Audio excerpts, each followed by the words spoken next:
Hi friends, நம்ம இப்போ எங்கே இருக்கோம்னு பார்த்தீங்கன்னா திருநெல்வேலி கேடிஸ் நகர் நியர்பை மாதா மாளிகையில் இருக்கோம். ஸோ இங்கே வந்து நிறைய கலெக்ஷன்ஸ் போட்டிருக்காங்க. மோகன் ஷாப்பியில் இருந்து பெலோசோ பேண்ட்டு, அப்புறம் நிறைய பிராண்டட் டாப்ஸ் எல்லாமே போட்டிருக்குறாங்க.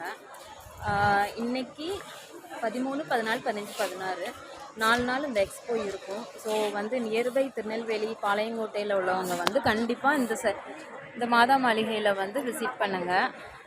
ஸோ காலேஜ் படிக்கிற ஸ்டூடெண்ட்ஸு, ஹவுஸ் ஒய்ஃப்ஸ் எல்லாருமே.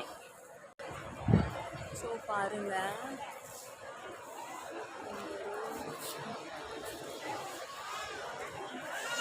ஸோ இன்றைக்கி தான் ஸ்டார்ட் பண்ணியிருக்காங்க. நிறைய கலர்ஃபுல், நிறைய பிராண்டட் ஐட்டம்ஸ் எல்லாமே ஆஃபர் ப்ரைஸில், கம்மி ப்ரைஸில் போட்டிருக்காங்க. ஸோ நிறைய வெரைட்டிஸ் இருக்குது. ஸோ நானும் என்னோடய ஃப்ரெண்ட்ஸும் வந்தோம். ஸோ நாங்கள் வந்து ஆல்மோஸ்ட் இப்போ தான் 50% ஷாப்பிங் முடிச்சிருக்கோம். இன்னும் நிறைய வாங்க வேண்டியது இருக்குது. அண்ட் ஆல்சோ கிட்ஸுக்குமே இங்கே இருக்குது. ஸோ கண்டிப்பாக வாங்க, மாதா மாளிகையில் எக்ஸ்போ போட்டிருக்காங்க.